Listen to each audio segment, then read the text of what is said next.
Buenas noches, bienvenidos nuevamente a la Cátedra Lorencita Villegas. El día de hoy vamos a revisar el tema de hepatoblastoma a cargo de Laura Suárez. Adelante, Laura. Muy buenas noches.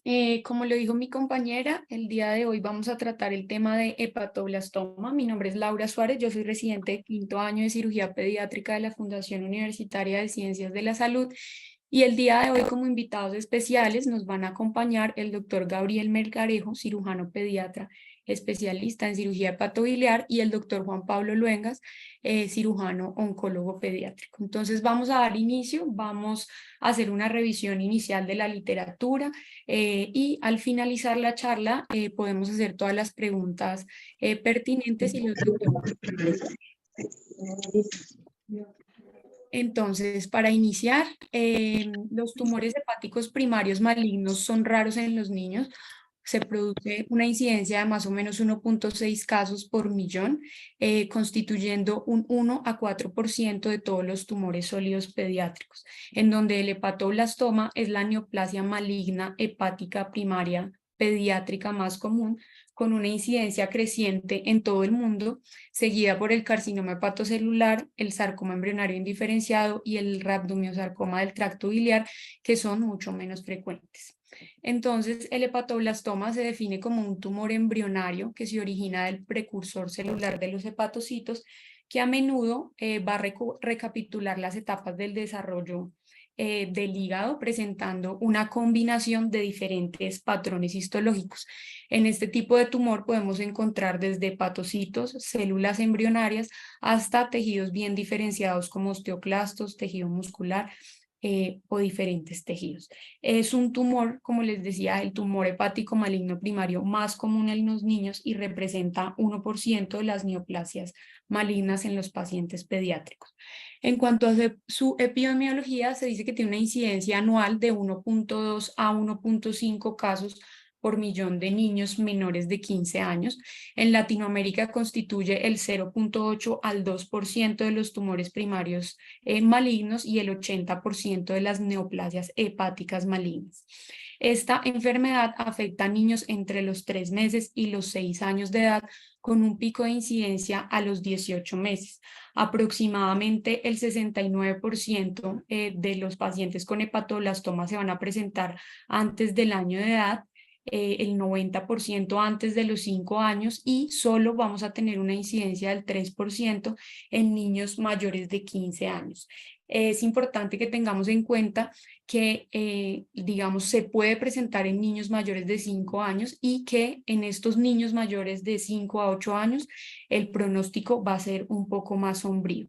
Tenemos una predominancia del sexo masculino en una relación 2:1 y vamos a encontrar que un 60% de los tumores son irresecables al momento del diagnóstico. Como factores de riesgo para el hepatoblastoma, algunos artículos han descrito la prematuridad, el bajo peso al nacer, sobre todo niños con peso por debajo de los 1000 gramos. Este peso por debajo de los 1000 gramos, con el advenimiento de las unidades de cuidado intensivo, va a condicionar a ciertas, digamos, exposiciones iatrogénicas, como el hecho de recibir durante las hospitalizaciones prolongadas furosemida, la oxigenoterapia, que se ha demostrado que puede aumentar en un 20% el riesgo de hepatoblastoma en aquellos niños que reciben oxígeno por más de 30 días, y la nutrición parenteral. Otro de los factores de riesgo descritos son la edad materna y aquellas pacientes que reciben algún tratamiento de infertilidad para este embarazo. Adicionalmente, podemos ver el hepatoblastoma como presentación esporádica o también asociada a otros síndromes como el síndrome de Big-Wiedemann y la polipomatosis adenomatosa familiar, donde se ha encontrado una relación directa con la presencia del gen supresor tumoral APC. Incluso se habla que aquellos pacientes que tienen un diagnóstico de un síndrome de Big-Wiedemann, que estén en edades entre los 0 y los 4 años, requieren un protocolo de seguimiento con alfa-fetoproteína, niveles de alfa-fetoproteína y ecografía cada 3 meses hasta la edad de 4 años. Y aquellos niños que tengan un antecedente de polipomatosis adenomatosa familiar deben ser estudiados testeando el gen del APC, y si este gen es positivo, estos niños también necesitan un screening seriado con mediciones de alfa-fetoproteína y ecografía abdominal cada 3 meses. En cuanto a su etiología, se habla de una etiología desconocida, sin embargo, se ha encontrado una relación en una disregulación de la vía de señalización WNT beta-catenina que está implicada directamente en el desarrollo y la regeneración hepática y se cree que este podría ser pues una causa.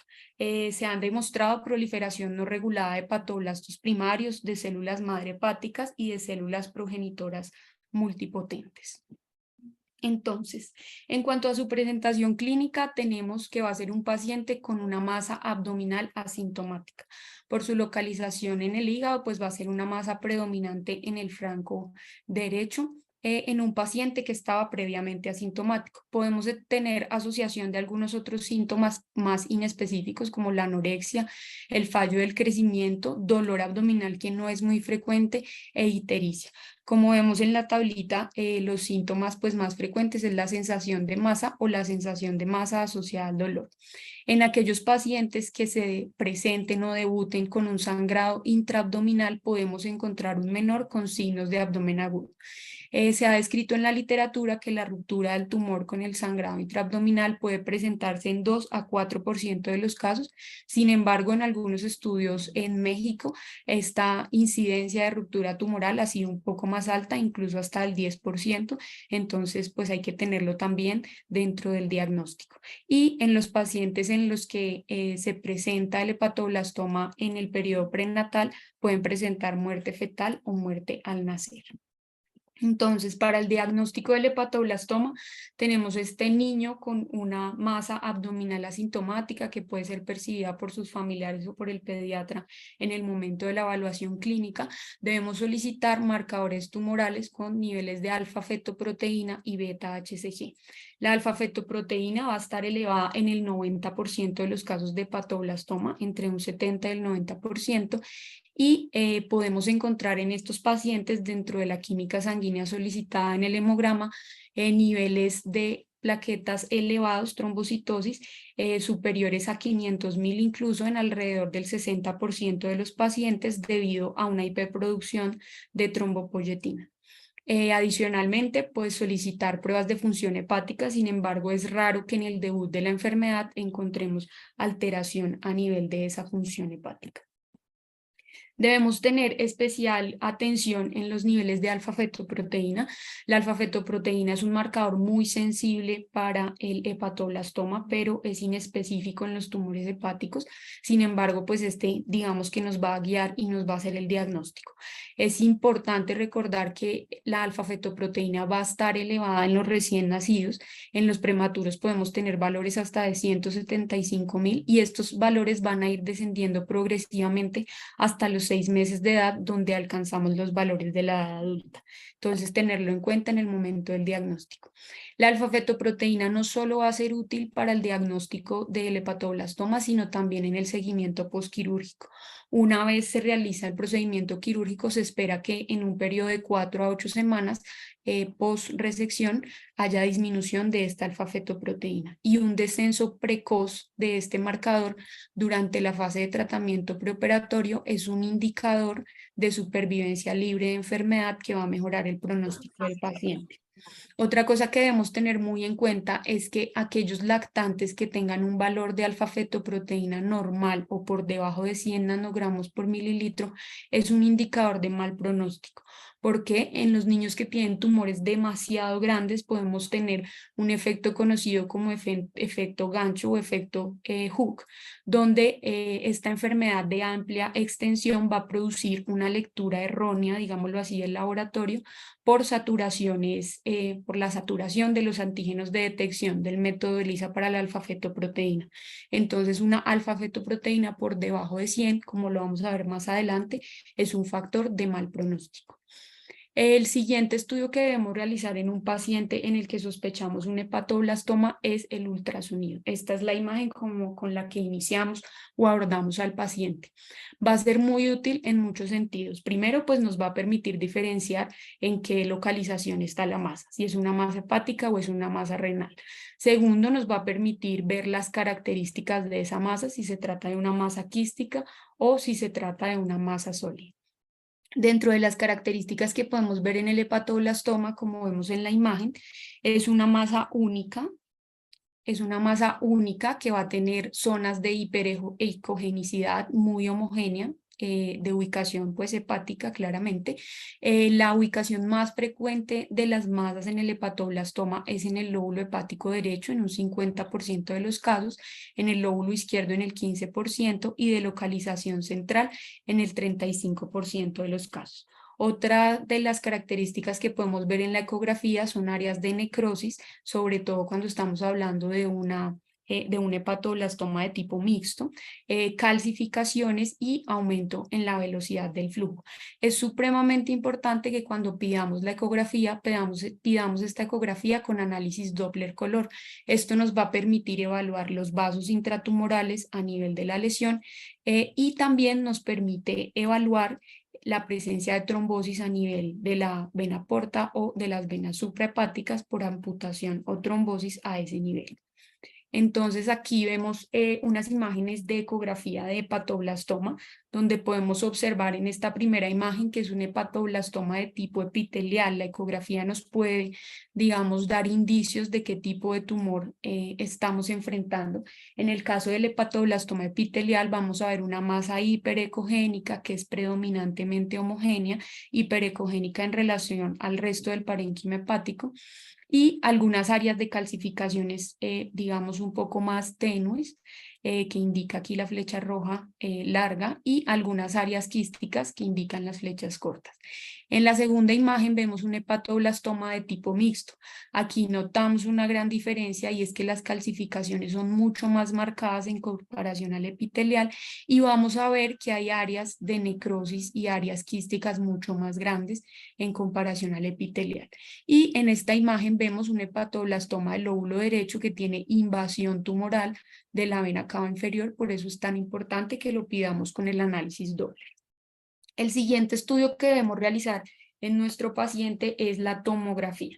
Es súper importante que la tomografía la pidamos toraco-abdominopélvica. Es importante ver a nivel del tórax la presencia de metástasis pulmonares que pueden estar presentes en el 20% de los casos, la parte pues abdominal para delimitar el tumor y pélvica para evaluar la presencia de tumor extra hepático. Es muy útil el tacto toracoabdominal, es importante que lo pidamos además en las 3 fases, que lo pidamos con fase arterial, que nos va a permitir ver las lesiones vasculares, que lo pidamos con la fase venosa para delimitar el margen del tumor primario. Este nos va a ayudar mucho para la delimitación del tumor y adicionalmente nos va a permitir esa fase venosa evaluar la infiltración de las venas hepáticas y por último la fase portal, tardía o portal, que nos va a permitir ver el vaciado de este vaso y adicionalmente ver si hay o no infiltración de la vena porta. Entonces es un estudio útil tanto para la detección inicial como para realizar el estadiaje de la enfermedad, para evaluar si la masa es resecable o no es resecable, para evaluar la respuesta a la quimioterapia, también como seguimiento, y pues también nos va a permitir evaluar la recurrencia. Entonces vamos a observar en la tomografía una masa focal hepática sólida. Es una masa realmente infiltrante que puede ser de bordes difusos. Podemos ver áreas de calcificaciones y áreas quísticas y esto va a depender en gran medida de qué tipo de hepatoblastoma estemos, si es uno fetal o es uno mixto. Nos va a permitir, como les decía, el compromiso vascular, la presencia de invasión tumoral a estructuras vecinas y pues el compromiso del tórax. Aquí vemos una imagen, en la primera imagen es un corte coronal de un hepatoblastoma que es de tipo epitelial. Como vemos, este tiene baja atenuación con respecto al hígado, es un poco más homogéneo y presenta unas calcificaciones, digámoslo así, un poco más disimuladas. Aquí en el tipo B vemos un corte axial de un hepatoblastoma de tipo mixto y como vemos aquí hay calcificaciones mucho más marcadas y adicionalmente vamos a ver una mayor heterogenicidad con áreas de necrosis. Entonces, tener en cuenta realce menor que el hígado, raramente este tumor es hipervascular, Es heterogéneo, mucho más evidente en el tipo mixto y puede tener nódulos o lobulaciones internas. Esas son como las características del TAC. Adicionalmente, es de gran utilidad que cuando se haga el TAC, se haga TAC abdominal multidetector. Esto nos va a permitir hacer reconstrucciones para mejorar la evaluación vascular. En este caso, por ejemplo, podemos ver que la circulación alrededor del tumor, que es la que indica aquí la flechita roja, se dirige a una vena suprahepática, que sería aquí la que indica la flecha blanca, y esto nos va a permitir realizar una mejor planeación en el momento de la cirugía. Y por último tenemos la resonancia magnética con gadolinio. Digamos que esta también puede ser útil para el diagnóstico, sin embargo, pues como sabemos, su adquisición o tener la disponibilidad de este estudio es un poco más difícil y con la tomografía es suficiente para realizar el diagnóstico y la estadificación. Adicionalmente, pues esta tomografía va a tener mayor utilidad para evaluar, como lo vamos a ver más adelante, la presencia de compromiso venoso y portal. En la resonancia vamos a ver una masa que es heterogénea, que es hiperintensa en T2 e hipointensa en T1, como pueden ver en las imágenes. Bueno, en el caso de la biopsia, nos pareció súper importante evaluar si realmente es necesaria o no es necesaria la biopsia y si debo hacer biopsia o no en un paciente con hepatoblastoma. Muchas veces estamos frente a un niño que tiene una masa asintomática de localización en en el hígado, hacemos la ecografía, la tomografía que confirma la localización y tenemos una alfa-fetoproteína positiva. Entonces la pregunta es hacer biopsia o no. En las últimas guías, la recomendación es sí, hacer una biopsia tumoral diagnóstica para todos los pacientes con un tumor hepático primario. Aparte de que nos va a permitir la confirmación del diagnóstico, el estudio patológico y los subtipos patológicos del hepatoblastoma nos van a ayudar a determinar el pronóstico y realizar la estadificación. Sin embargo, hay algunos artículos que recalcan que si no tenemos la disponibilidad de esta biopsia en un niño en el que ya tenemos una alta sospecha, podríamos iniciar la quimioterapia. Creo yo que esto pues se debe tomar con cuidado y si tenemos la disponibilidad de hacer la biopsia, pues idealmente realizarla. Dentro de las opciones para realizar la biopsia del hepatoblastoma, tenemos la cirugía a cielo abierto o hacerla de manera abierta, la biopsia laparoscópica o la biopsia percutánea. Como vemos, el riesgo más grande en la realización de este procedimiento es el sangrado o la hemorragia postbiopsia. Y encontramos que en la cirugía abierta esta hemorragia puede ser hasta el 50%, mucho menos frecuente en la biopsia percutánea. Y como vemos en este estudio, en la biopsia percutánea se requirió transfusiones en 0% de los pacientes. Entonces, si tenemos la disponibilidad, lo ideal es que se haga la biopsia percutánea guiada por imágenes. La recomendación que nos dan las guías es realizar una biopsia con aguja gruesa, truco, no realizar biopsias con aguja fina, y se deben tomar al menos 5 cilindros de 10 por 3 milímetros de distintos territorios tumorales. En la siguiente diapositiva nos dan algunas recomendaciones para las tomas de esa biopsia. Entonces, lo ideal es que la biopsia se realice antes de la quimioterapia, sería lo ideal, es el mejor escenario. Debe evitarse el análisis patológico intraoperatorio rápido, debe evitarse la biopsia por aspiración con aguja fina porque el tejido no es suficiente para evaluar el tumor. Debe obtenerse, como les decía, hasta 5 y preferiblemente 10 cilindros. Se debe tomar una biopsia de hígado normal, contiguo, para la realización de las pruebas moleculares y para evitar que el tumor se propague a lo largo del trayecto de la aguja, la técnica de biopsia debe ser coaxial y debe atravesar el hígado sano que será resecado en la resección definitiva del tumor.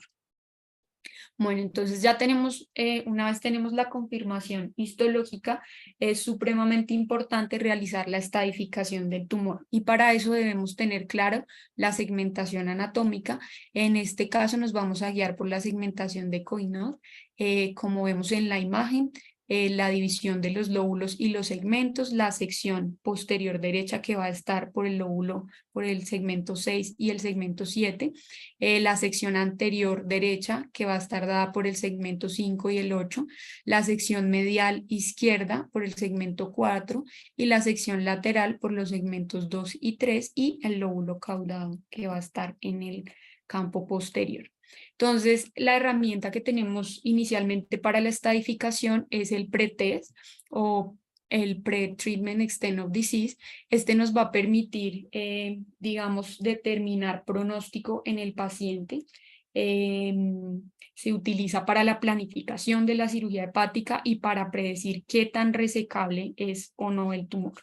Entonces, en el tipo 1 vamos a tener compromiso de una sola sección con 3 segmentos libres, como lo vemos en las dos imágenes. En el pretest tipo 2 vamos a tener compromiso de una o dos secciones, pero hay 2 secciones adyacentes que están libres de tumor. Puede ser como en estos dos casos o como este tercer caso que tenemos 2 lesiones focales, pero hay 2 segmentos intermedios libres de tumor. En el pretest tipo 3 tenemos un compromiso de 2 o 3 secciones, pero hay una sección contigua, una sola sección que está libre de tumor, que puede ser tumores únicos o tumores multifocales. Y en la tipo 4 es cuando tenemos compromiso de las 4 secciones, perdón, donde tenemos una gran lesión central que compromete los 4 segmentos o lesiones multifocales que nos pueden comprometer las 4 secciones hepáticas. Adicionalmente, debemos hacer una evaluación de los factores de anotación. Estos factores de anotación van a estar dados, son como los apellidos que le vamos a dar a este pretest. Entonces, el B va a ser el compromiso vascular de la vena cava retrohepática o compromiso de las 3 venas hepáticas principales, derecha, media e izquierda. Entonces, si observamos compromiso tumoral en cualquiera de las venas hepáticas, este paciente pues va a tener un B positivo. El compromiso portal va a estar dado por compromiso vascular de la vena porta o ambas ramas portales, derecha e izquierda. La E va a estar dada por la diseminación extrahepática de la enfermedad contigua al tumor. La M nos está hablando de metástasis a distancia. La N de la presencia de metástasis a ganglios linfáticos que deben estar confirmados anatomopatológicamente. La C es el tumor con compromiso del lóbulo caudado. La F nos habla de multifocalidad y la R nos habla de ruptura del tumor. Es importante que tengamos en cuenta el tipo de patología del tumor. Entonces, como les decía, lo más frecuente es un tejido epitelial maligno con diferenciación variable. Este puede tener un componente fetal o embrionario y la localización más frecuente es en el lóbulo hepático derecho, como podemos ver en la imagen. El hepatoblastoma se va a clasificar histopatológicamente en un tumor epitelial que se puede clasificar a su vez en fetal, embrionario, que es presente en el 19% de los casos, epitelial macrotrabecular en el 39% de los casos, de célula pequeña indiferenciada en el 3% de los casos y el menos frecuente, el colangioblastoma. Y tipo epitelial y tipo mixto, en este vamos a tener los derivados estromales y el tumor teratoide. Aquí me parece que lo más importante a tener en cuenta es uno, que el epitelial fetal bien diferenciado es el que mejor respuesta va a tener al tratamiento, por eso lo pongo en azulito, y el tumor que tiene menor respuesta y peor pronóstico va a ser el de célula pequeña indiferenciada, para que lo tengamos en cuenta para la estadificación. Entonces, desde que se describió pues el hepatoblastoma, como sabemos, hay 2 grandes corrientes que son la corriente de la Koch y la corriente Siopel.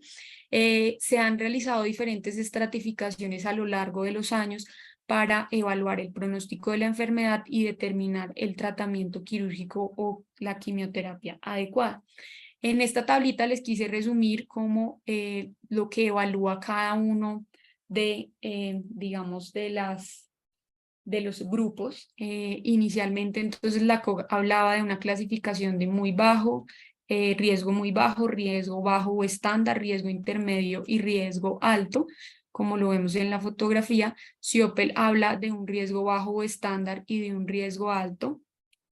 El grupo alemán nos habla de un riesgo bajo y de un riesgo alto, y el grupo japonés nos habla de un bajo, intermedio y un alto, dependiendo del pretext, del compromiso exterior, digámoslo, la irresecabilidad al momento del diagnóstico cuando tenemos compromiso venoso, portal o extrahepático, y la histología del tumor. Sin embargo, se ha establecido durante los últimos años que esta variabilidad en la estratificación no permite un enfoque adecuado del paciente. Es por eso que en el 2017 estos 4 grupos se reúnen para formar el consorcio Children's Hepatic Tumors International Collaboration o CHIC y publican en el 2017 un protocolo que nos permite, digamos, clasificar esta estratificación. Es el estudio tal vez más grande que se ha hecho con 1.605 pacientes durante 25 años, donde se evaluaron de manera multivariada cuáles son los factores pronósticos asociados al hepatoblastoma y encontraron entonces que aquellos factores que tienen una mayor influencia pronóstica son el pretest, la edad del paciente, los factores de anotación y el valor de alfa-fetoproteína menor o igual a 100 nanogramos por mililitro. Y de esta manera dividieron esta edificación por cada pretest en muy bajo, bajo, intermedio y alto.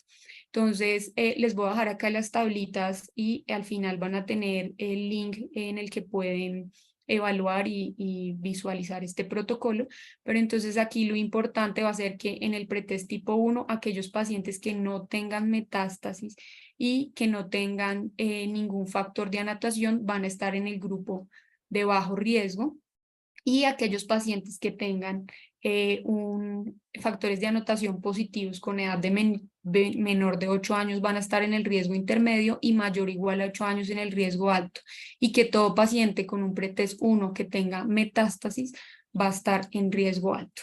Para el pretest 2, entonces también tenemos esta división. Aquí es importante evaluar el nivel de alfa-fetoproteína, si es mayor de 100 o si es menor o igual a 100. En el pretest tipo 3 igualmente, también con la edad, el valor de la alfa-fetoproteína, que en este caso utilizan 3 niveles, si es menor o igual a 100, si está entre 100 o 1000 o si es mayor de 1000 y si presentan factores de anotación. Y para el pretest tipo 4, si hay metástasis o no, y aquí si la edad es menor de 3 años o mayor de 3 años al momento del diagnóstico, pero como vemos cuando tenemos un pretest 4, estamos hablando que estamos frente a un riesgo intermedio o un riesgo alto. Entonces, esto nos va a permitir determinar si el paciente es candidato para cirugía primaria o para cirugía diferida. Entonces, como les comentaba inicialmente, la CIOPEL aconseja la quimioterapia pre y posoperatoria y la resección diferida del tumor, y la COG recomienda la cirugía primaria para los tumores unifocales bien delimitados. Para el grupo de estudio de la COG, basado en esta clasificación de riesgos, las opciones de tratamiento que teníamos era, en los pacientes que tienen un riesgo muy bajo, no realizar quimioterapia, sino la resección primaria. En los pacientes que tienen un riesgo bajo pudiese realizar la resección primaria, sin embargo debo individualizar el caso. En aquellos en los que sería un mejor enfoque dar la quimioterapia inicial y luego la resección, y en los pacientes de riesgo intermedio y riesgo alto definitivamente va a ser primero la quimioterapia y luego una evaluación posterior. La recomendación que nos dan es que en el riesgo intermedio la evaluación sea posterior a 2 a 4 ciclos y en el riesgo alto esa evaluación sea posterior a 4 o 6 ciclos de quimioterapia. Con este protocolo del que les hablo, publicado en el 2017 por la reunión de estos 4 grupos, que es el PIT, la recomendación que ellos nos dan es, si el paciente tiene un tumor que se clasifique como de muy bajo riesgo, es decir, un pretest 1 sin metástasis y resecable al momento del diagnóstico porque no tenga ninguno de los factores de anotación, o tiene un pretest tipo 2 con una edad menor de 8 años, un valor de alfa-fetoproteína mayor de 100 y ninguno de los factores de anotación, este paciente es candidato para la resección primaria al momento del diagnóstico. Una vez se hace esta resección primaria, si la histología fetal es bien diferenciada, este paciente no va a requerir quimioterapia adyuvante, y si la patología nos muestra que no hay una histología fetal bien diferenciada, este paciente va a requerir quimioterapia adyuvante con cisplatina. Para los demás, la decisión es un poco más difícil. La recomendación que ellos nos da es que la resección quirúrgica se realice después de una evaluación satisfactoria basada en imágenes y luego de la quimioterapia neoadyuvante. Entonces, la recomendación es que desde el nivel de bajo riesgo, intermedio y alto, se haga primero una quimioterapia neoadyuvante y después la evaluación para definir la cirugía. La recomendación que nos dan es que sea una resección inicial solo cuando sea posible una segmentectomía o una hemiepatectomía no extendida con un margen de al menos 1 centímetro en la división de la vena hepática media y o la vena porta principal y que no haya una preocupación por la afectación macrovascular. De lo contrario, pues la recomendación es primero la quimioterapia y luego el tratamiento quirúrgico. Debemos tener en cuenta que la resección quirúrgica en el hepatoblastoma sigue siendo la piedra angular de la terapia curativa, a pesar de que menos del 50% de los tumores son resecables en el momento del diagnóstico. Pero digamos que la sobrevida ha mejorado ampliamente con el advenimiento de los esquemas de quimioterapia, pero sigue siendo la resección quirúrgica, digamos que el pilar principal del tratamiento del hepatoblastoma. Entonces, debemos tener en cuenta para el tratamiento quirúrgico aquellos pacientes que tengan un pretest 1 y 2, la posibilidad es hacer una segmentectomía o una hemiepatectomía. Entonces, como vemos aquí en la imagen, si tenemos compromiso de 2 segmentos, la opción que tenemos es hacer la seccionectomía de esos 2 segmentos comprometidos. Si el compromiso es un solo segmento, entonces en este caso la segmentectomía, obviamente guiada por los segmentos de Coinot. Si el compromiso es mayor, un pretext 3 o un pretext 4, el tratamiento sería una trisectomía, sea derecha o izquierda, que puede ser, digamos, o también llamada la hemiepatectomía extendida. Y en aquellos pacientes pues con pretext 4 también debemos evaluar la posibilidad de un trasplante, como lo vamos a ver más adelante. Entonces, aquí en este videito quería mostrarles un poco más específico. Entonces, una hepatectomía derecha cuando tenemos compromiso de los segmentos 7, 8, 6 y 5. Deberíamos hacer una hepatectomía extendida cuando además de estos 4 segmentos tenemos compromiso del segmento 4. Una mesohepatectomía o hepatectomía central en caso de compromiso del segmento 8, 5 y 4. Una hemiepatectomía izquierda cuando tenemos compromiso del segmento 2, 3 y 4.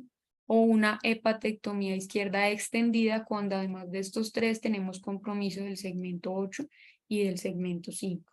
Esto digamos que son los principios de la cirugía para que la resección sea anatómica. Entonces, dentro de las recomendaciones o las consideraciones quirúrgicas que debemos tener en cuenta para estos pacientes es, 1, el tamaño del tumor por sí solo no es una contraindicación para la resección. Debemos ver los diferentes factores previamente mencionados. Es supremamente importante el conocimiento de la anatomía del hígado, la experiencia en cirugía hepática y el equipo especializado son absolutamente necesarios en este tipo de pacientes. La resecabilidad del tumor depende también de esa experiencia quirúrgica del cirujano y debemos tener en cuenta que el objetivo de la cirugía es lograr una resección completa del tumor con márgenes negativos, ya que la resección tumoral macroscópica incompleta se va a asociar a un peor resultado en este tipo de pacientes. Es importante que tengamos en cuenta en el momento de definir si este paciente se va a llevar o no a resección, qué cantidad de hígado sano vamos a dejar. Lo ideal es preservar un hígado sano que permita evitar una falla hepática postquirúrgica. Se recomiendan en todos los casos las resecciones anatómicas, no realizar resecciones no anatómicas, a menos de que se trate de una lesión multifocal y que además de la resección anatómica tengamos que hacer alguna resección en cuña. Sin embargo, la principal recomendación es que sean siempre anatómicas. Y supremamente importante que en el momento de la cirugía hagamos un adecuado planeamiento por imágenes, se haga el procedimiento en un centro de experiencia que cuente con unidad de cuidado intensivo, cirujano oncológico pediátrico, cirujano pediátrico general y además un equipo de anestesia con amplio conocimiento, un equipo de oncología y tengamos todas las herramientas para una monitoría invasiva y la disponibilidad amplia de hemoderivados ante el riesgo de sangrado durante el procedimiento quirúrgico. En cuanto a la resección completa del tumor que encontramos en la literatura, la principal recomendación es que haya una resección completa con márgenes tumorales.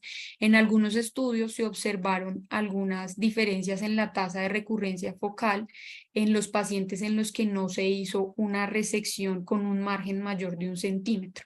En este estudio publicado en el 2019 encontramos una supervivencia libre de eventos y una supervivencia general entre los grupos a los 5 años de seguimiento, muy similar en aquellos pacientes en los que se había dejado un margen no libre, digamos, microscópico del tumor, y en estos pacientes se dio terapia neoadyuvante con cisplatina. Sin embargo, es muy baja la evidencia que demuestra que la quimioterapia postquirúrgica nos puede ayudar con estas siembras microscópicas o macroscópicas del tumor que se dejan. Por lo tanto, la recomendación sigue siendo que se haga una resección completa con un margen de al menos 1 centímetro, entre 0,5 y 2 centímetros, es lo descrito en la literatura. Entonces, ya en cuanto al procedimiento quirúrgico, digamos que para no extender mucho la charla en la técnica quirúrgica, quise enfatizar en los puntos clave del procedimiento quirúrgico. Entonces, primero, que se haga una incisión que permita una exposición adecuada para realizar una resección amplia. En este caso, pues la recomendación es hacer una incisión de Mercedes-Benz, o una incisión de Chevron, digamos que más frecuentemente una de Mercedes-Benz. Es importante realizar una movilización del hígado con liberación de los ligamentos hepáticos, tanto derechos como izquierdos, de los ligamentos triangulares y del ligamento falciforme, que nos permita una adecuada exposición de todos los segmentos hepáticos. Evaluar el margen de resección, que podemos hacerlo, uno, con la evaluación de las imágenes preoperatorias, y dos, si tenemos herramientas tales como la ecografía intraoperatoria, la ultrasonografía intraoperatoria, o en los últimos tiempos se ha venido con el advenimiento de la utilización del verde indocianina, que nos pueden ayudar a determinar un margen adecuado de resección con este margen de seguridad que hablamos de hasta de 1 centímetro. El siguiente paso importante es el control del flujo de entrada, es decir, la fase iliar. Aquí vamos a hacer la ligadura perpendicular, y la recomendación es que esa ligadura se haga de manera individualizada, es decir, que yo individualice la arteria hepática, la vena porta y el componente biliar, y de esta manera tenga un mejor control vascular.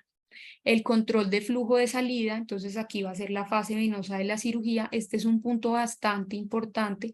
Lo ideal es que yo haga un aislamiento extrahepático de estas venas hepáticas, suprahepáticas, y es un punto en el que puede haber un sangrado importante. Estos vasos son, digámoslo así, delicados y están en una localización que es un poco difícil de abordar. Entonces debemos tener especial cuidado en su disección para realizar pues una ligadura adecuada y evitar el sangrado durante el procedimiento. Es importante que tengamos en cuenta para el siguiente paso, que sería la transección parenquimatosa, minimizar la pérdida de sangre en este tipo de pacientes, y de aquí podemos tomar como herramienta la maniobra de Pringle, que la podemos utilizar durante el procedimiento quirúrgico para evitar un sangrado importante en esa transección del parénquima hepático. Esta maniobra de Pringle está recomendada o está escrita hacerla en intervalos de 15 minutos con descansos de 5 minutos o 45 minutos seguidos. Sin embargo, lo que muestra la literatura es que en aquellos pacientes en los que se hace por más de 35 minutos seguidos, va a haber una afectación importante de ese segmento hepático que dejamos, ¿cierto? El que no está comprometido por tumor. Por lo tanto, la recomendación que se hace es que sea a intervalos de 15 con descansos de 5 minutos. Y en los pacientes en los que observemos en un sangrado bien importante, puede llegar a ser necesario la exclusión vascular total. Por eso es importante que hagamos una disección adecuada tanto a nivel infrahepático como suprahepático para poder hacer esta exclusión en caso de ser necesario. En la transección parenquimatosa, pues digamos que luego de hacer estos primeros pasos, se va a mostrar una delimitación con hipovascularización del segmento hepático que vamos a resecar luego de haber hecho una ligadura de los vasos comprometidos. y hacemos esta transección con diferentes técnicas. Está escrita la sedoclasia utilizando una pinza Kelly o una pinza de ángulo que nos permita ir avanzando en segmentos o digamos en porciones del parénquima hepático no mayores a 2 centímetros, de 1 a 2 centímetros, y ligadura con seda, o utilizar si tenemos disponibilidad de otras tecnologías como el bisturí ultrasónico, el aspirador ultrasónico, el sellador por radiofrecuencia o en su defecto la grapadora quirúrgica para tratar de disminuir el sangrado.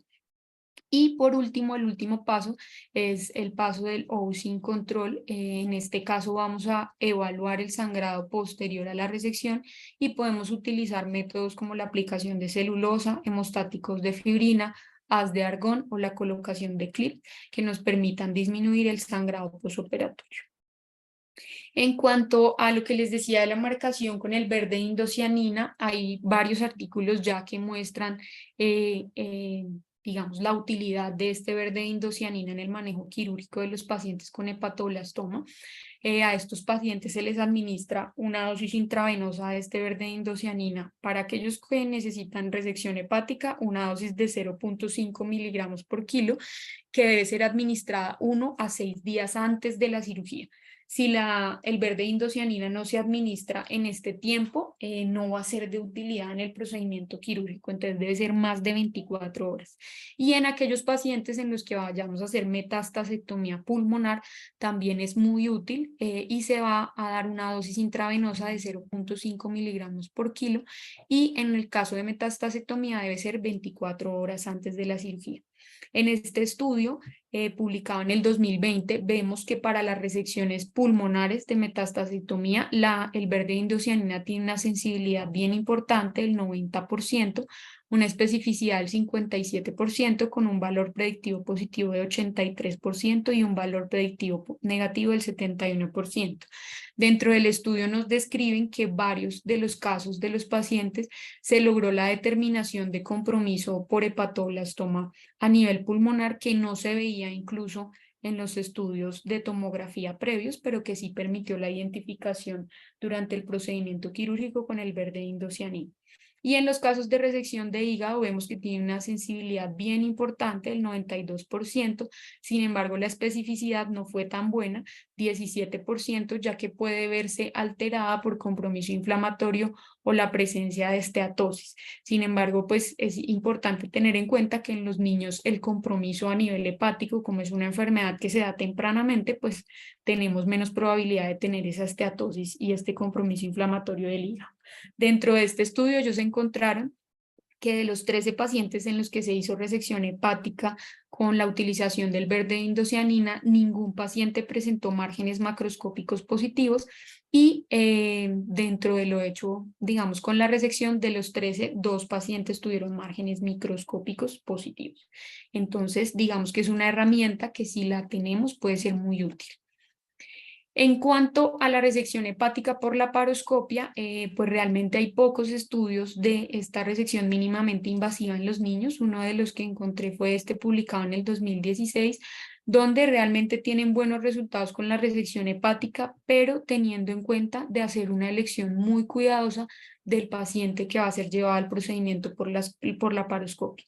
Debemos tener en cuenta, uno, que la lesión mida menos de 5 centímetros, que esté localizada en los segmentos hepáticos que llaman segmentos hepáticos laparoscópicos, es decir, que tienen un fácil acceso por el abordaje por laparoscopia, que son del segmento 2 al 6, que sean, como les decía, pacientes cuidadosamente seleccionados, y es supremamente importante que el cirujano tenga una formación específica, tanto en cirugía laparoscópica como en cirugía hepatobiliar.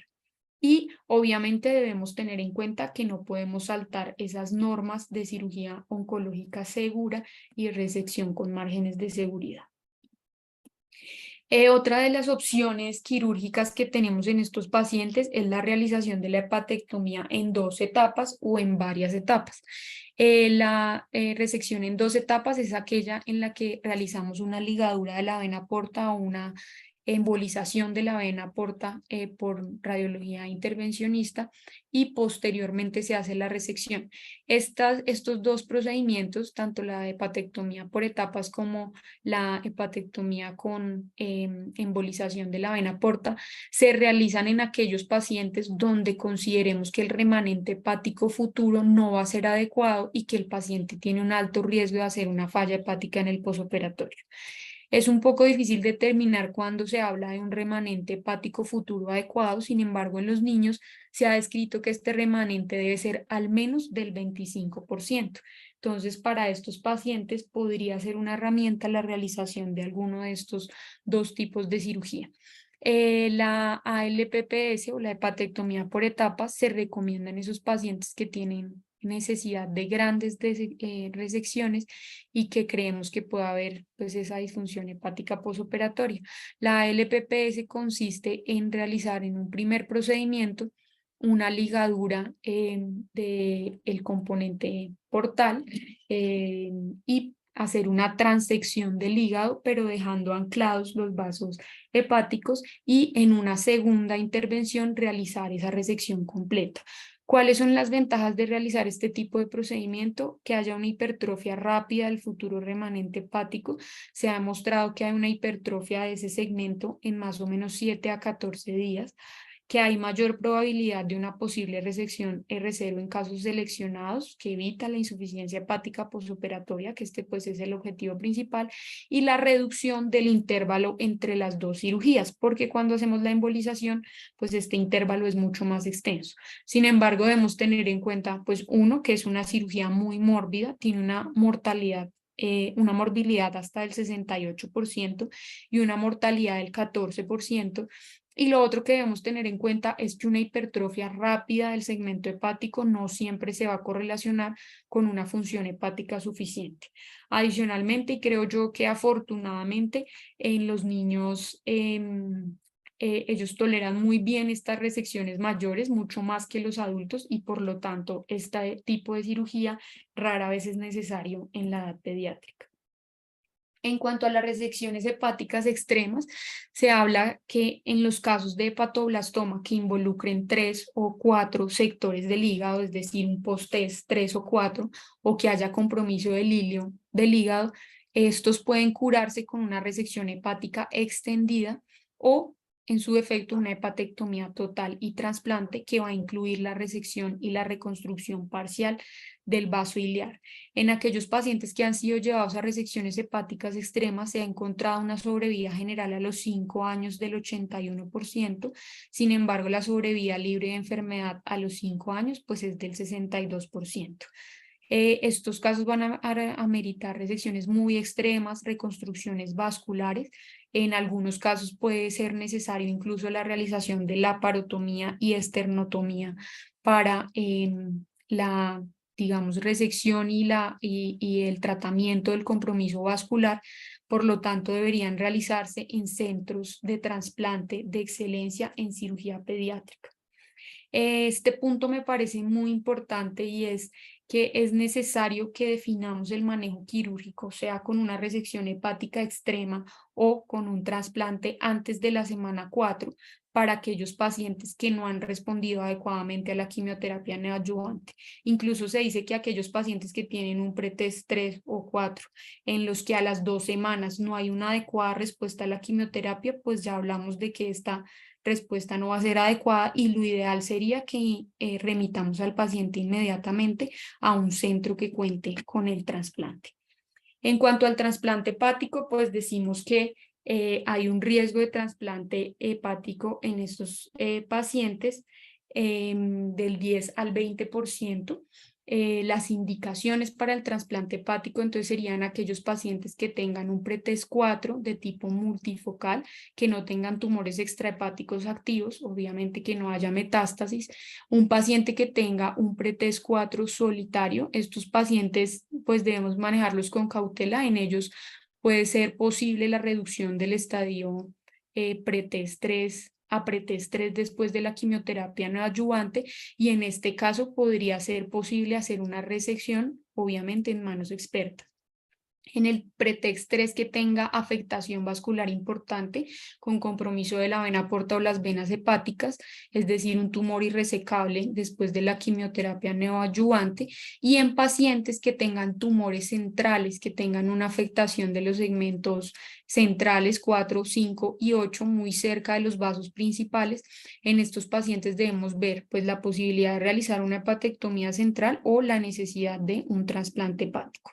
Estos tumores que estén adyacentes a los vasos principales, donde consideremos que la resección puede ser muy agresiva, y tumores que invadan esos vasos principales con un riesgo muy alto de sangrado, tumor residual o compromiso del flujo de entrada o salida vascular. Y adicionalmente está el trasplante hepático que se realiza en los casos de rescate cuando hay una recidiva o no hay una adecuada respuesta a la quimioterapia.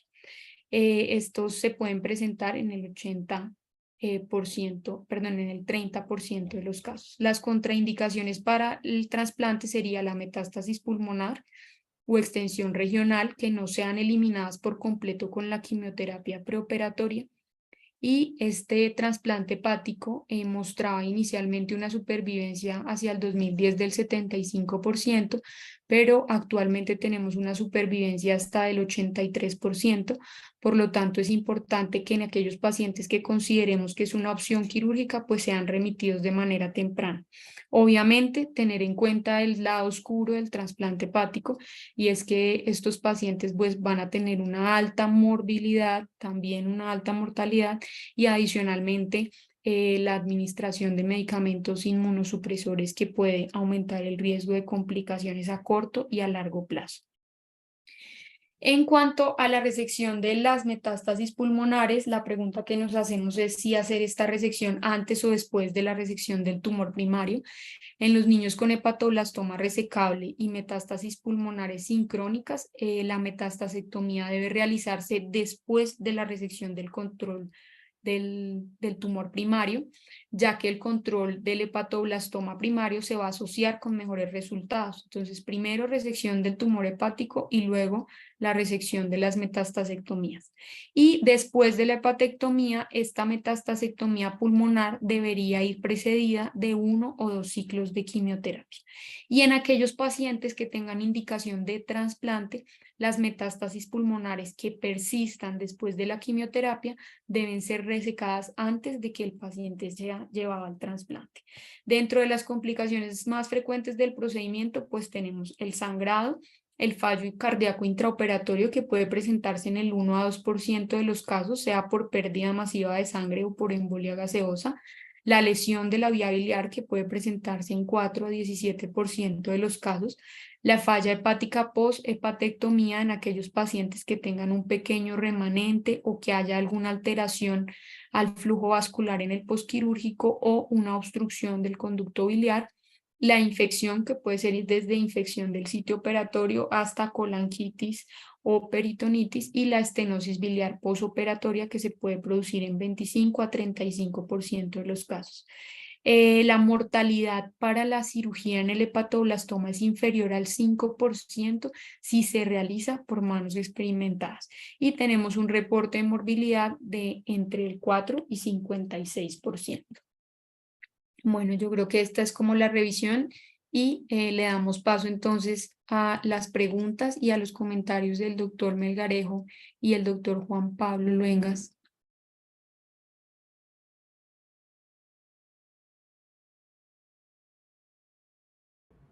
Bueno, buenas noches. Pues excelente revisión de la de Laura. Eh, Realmente, pues como decía ella, el hepatoblastoma, aunque es un tumor pues raro, como todos los tumores infantiles, pues sigue siendo uno de los tumores más frecuentes del hígado en la población pediátrica maligno, ¿no? Pues una revisión supremamente completa, cosas como para adicionar y que me parece de relevancia.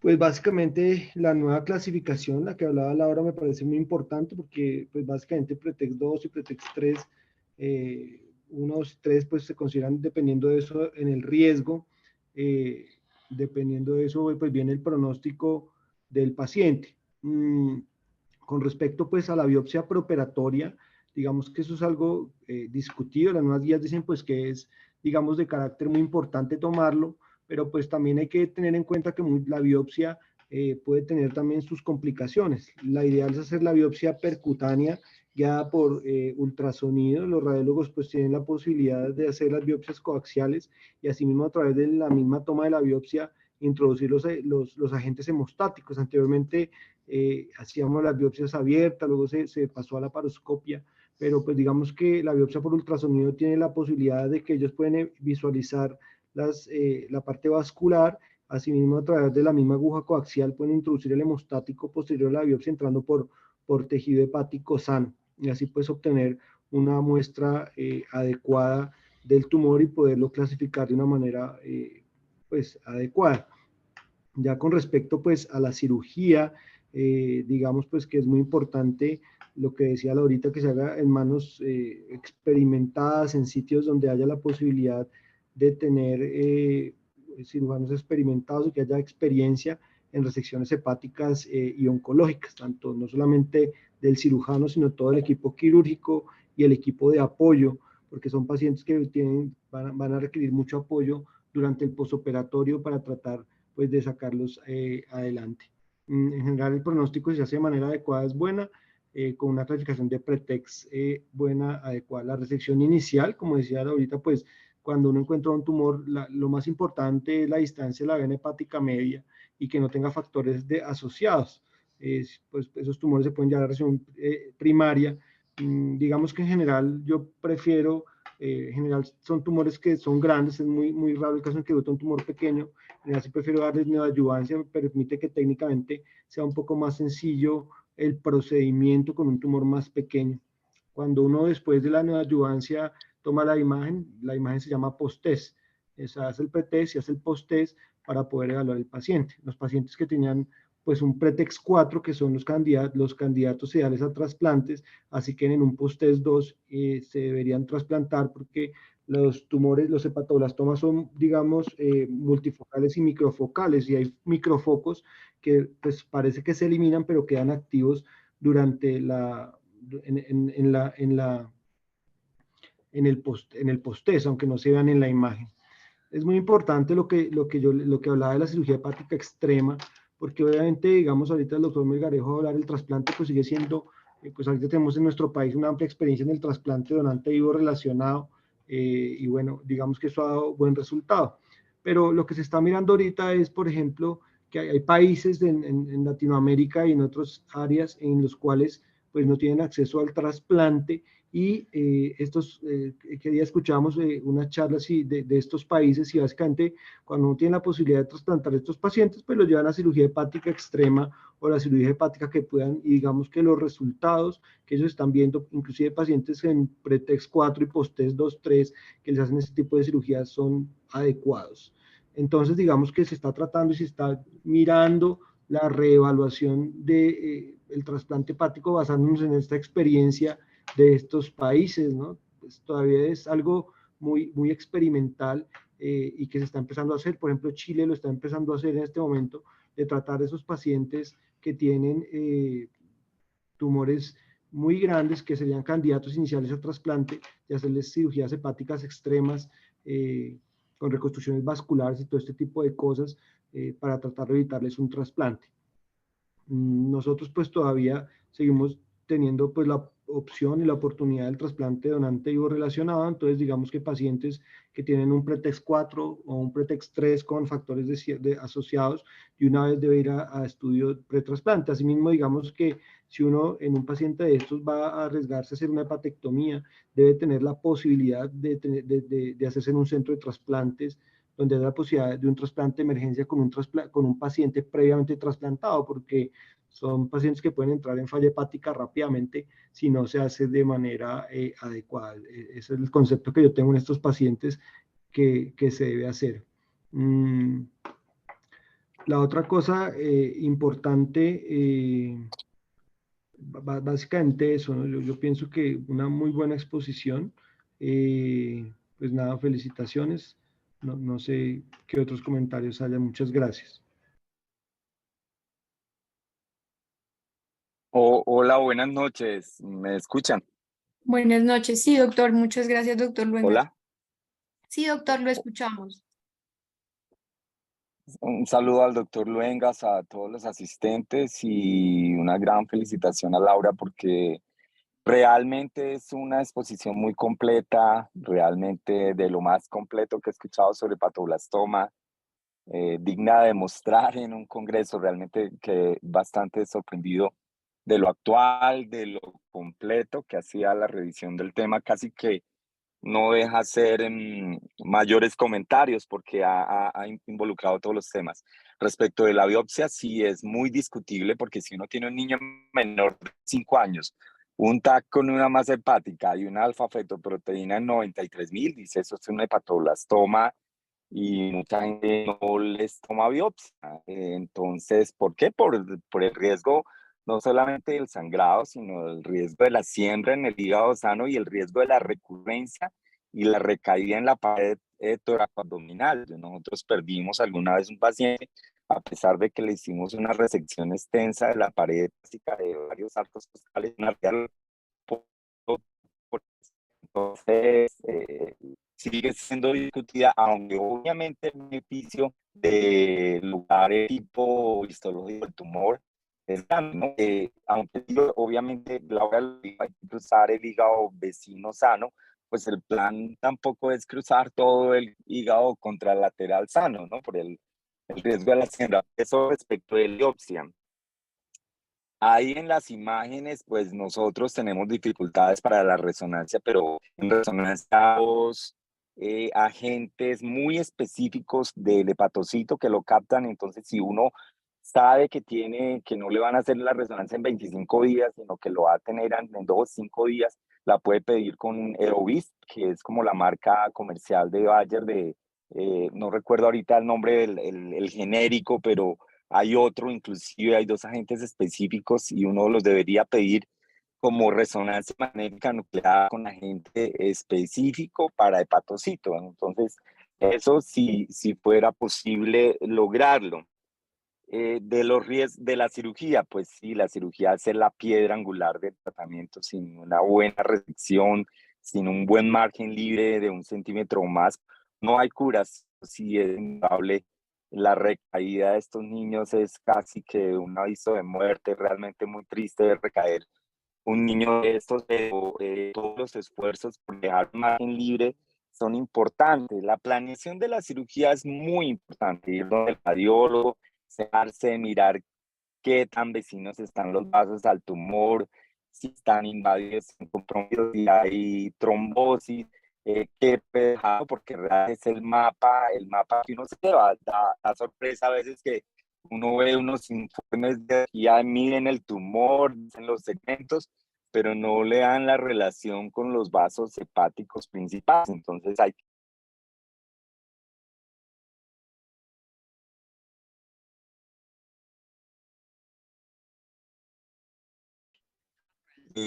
pedir todos los hemostáticos. Nosotros para el último neuroblastoma, para la última hepatectomía, utilizamos el Aquamantis, que nos produjo una lesión por térmica, por vecindad en el intestino, que fue lo que finalmente nos prolongó la hospitalización, porque la hepatectomía en sí estuvo muy sin complicaciones, pero pues el Aquamantis, el Ligasure, han desplazado o ya pues hacer la hemostasia con pinza o la fractura del parénquima de cualquier otro método, ¿no? También y tener todos los sellantes, el argón es magnífico también para hacer hemostasia al lecho. Obviamente el control vascular, hay gente que, no sé, yo creo que uno no, por más confianza que se tenga, yo prefiero hacer un reparo con hilocauchos de la vena cava suprahepática, infradiafragmática, de la vena cava inferior infrahepática, obviamente de los vasos hepáticos hacemos el Pringlet tal como lo ha dicho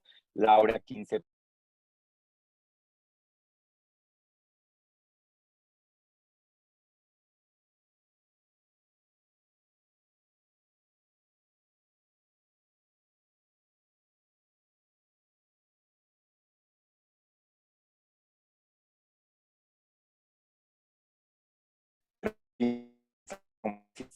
primera portada de generación caromatosa de la porta era preoperatoria. Nosotros creemos que muy posiblemente la produjo el tumor. La niña no la querían operar en ninguna parte, tuvo una junta con con dos centros de oncología del Brasil, con este centro tan importante de Río de Janeiro, y ellos sabían que era inoperable. Nosotros, los papás muy afanados, ambos empleados de la Universidad de Antioquia, uno de ellos un profesor, nos consultaron. Nosotros estuvimos bastante renuentes a que después de semejante concepto se intentara hacerle una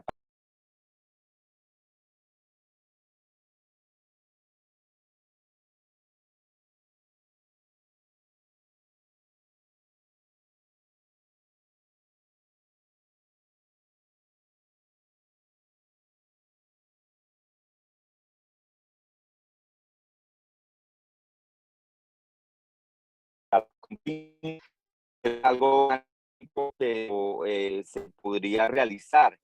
De las cosas que ha dicho, pues obviamente a trasplante van los niños que tienen PETES 4 o los niños que tienen cualquier tumor que ha invadido los vasos, que hacen insegura la resección del tumor. Están ya en venas,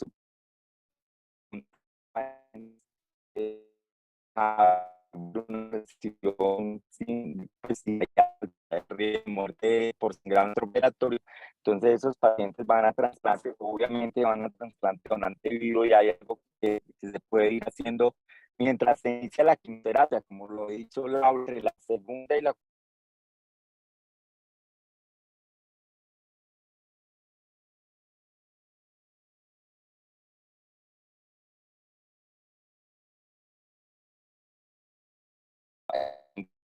en grupo de trasplante. Las fístulas biliares son quizás el primer problema.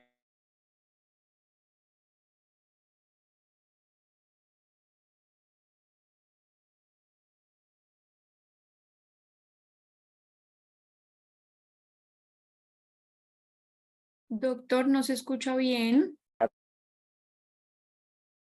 Perdimos el audio. ¿Aló? Hola, hola, hola. Ahora sí, doctor, Hola. ahora sí se escucha. Sí, Ya. no, yo ya decir que las fístulas biliares tal vez son la complicación más frecuente. Perdimos un niño por una recaída en la reja torácica, otro por sangrado posoperatorio en la UCI, dos fístulas biliares de estos grupos de 25 con YDRU, todos sin lugar a duda en cuidado intensivo varios días, todos para quimioterapia posoperatoria. Nunca pudimos hacer una segmentectomía porque o tuvimos casos muy avanzados o casos extremos. La mayoría de hepatectomías derechas por su localización, o hepatectomías izquierdas en segundo lugar, y en tercer lugar hepatectomías derechas extendidas, es decir, además del 5, 6, 7, 8, el 4 también. Bueno, no, decir, felicitar nuevamente a Laura, no sé, de pronto qué más cositas por decir, pero yo creo que está bien así. Es un tema interesante, es un tumor apasionante, es una cirugía demandante, hay que dormir bien el día previo, no hay que matricularse nada después de cirugía, tener todo el día, e ir con todas las ganas de sacar esos pacientes adelante. Muchas gracias por haberme invitado. Doctor, mil gracias por sus aportes y mil gracias al doctor Juan Pablo. También muchísimas gracias siempre por estar con nosotros y acompañarnos en estas charlas. No sé si alguien tenga alguna pregunta.